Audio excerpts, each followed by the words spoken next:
আসসালামু আলাইকুম। আজকে আমরা ধান কাটতে যাচ্ছি জমিতে। আপনারা দেখেন কিভাবে ধান কাটা হচ্ছে। কিন্তু আপনারা আপনারা দেখতে হবে। কিছু ধান কাটা হয়েছে, ওখানে ড্রাইভার ভাই নিজেই ধান সরিয়ে দিচ্ছে। ড্রাইভার ভাই এখন গাড়িতে উঠে গাড়ি আবার স্টার্ট করতেছে। স্টার্ট করা শেষ। ড্রাইভার ভাই কিছু ধান শুয়ে পড়েছে, তার কারণে ধীরে চালানো হচ্ছে। আর দেখেন পিছন দিয়ে কতগুলো খ্যার কি সুন্দরভাবে বের হচ্ছে। তো যারা এই মেশিন দিয়ে এখনো ধান কাটেননি তারা কাটতে পারেন, অনেক সুন্দর একটা মেশিন, কোনো প্রকার ধান নষ্ট হয় না।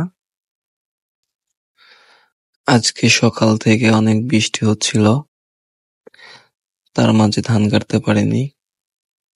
বৃষ্টি শেষ হওয়ার পর আবার আমরা খেতে আসছি, আসার পরে মেশিন লাগিয়েছি খেতে। তো এই দেখতেই পাচ্ছেন ধানগুলো কত সুন্দর করে কাটা হচ্ছে।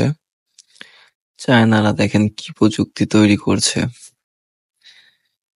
একটা ক্ষেত কাটতে প্রায় 5 থেকে 7 মিনিট সময় লাগে, এর মধ্যেই শেষ। আর এই ধান যদি কৃষকদের ধান কাটানো যেত তাহলে একটা জমি প্রায় সারাদিনে লেগে যেত। আল্লাহ তাআলা মানুষের মাথায় কত বুদ্ধি দিয়েছে দেখেন। ধানগুলো দেখেন মেশিনে অপোজিটে একটা টাঙ্কি আছে, টাঙ্কির ভিতরে জড়ো হচ্ছে। একটু পর টাঙ্কি থেকে মেশিনে হাওয়ার মাধ্যমে নিচে ঢেলে দিবে। খেরগুলো অনেক সারিভাবে এক লাইনে চলে যাচ্ছে।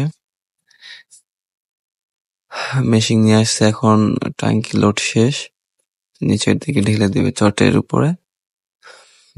গাড়িটা দেখেন প্লেস করা হয়ে গেছে।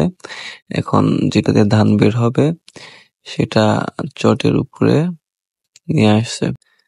এখন হাওয়ার মাধ্যমে ধানগুলো বের হবে। দেখেন অনেক সুন্দরভাবে ধানগুলো বের হয়ে আসছে।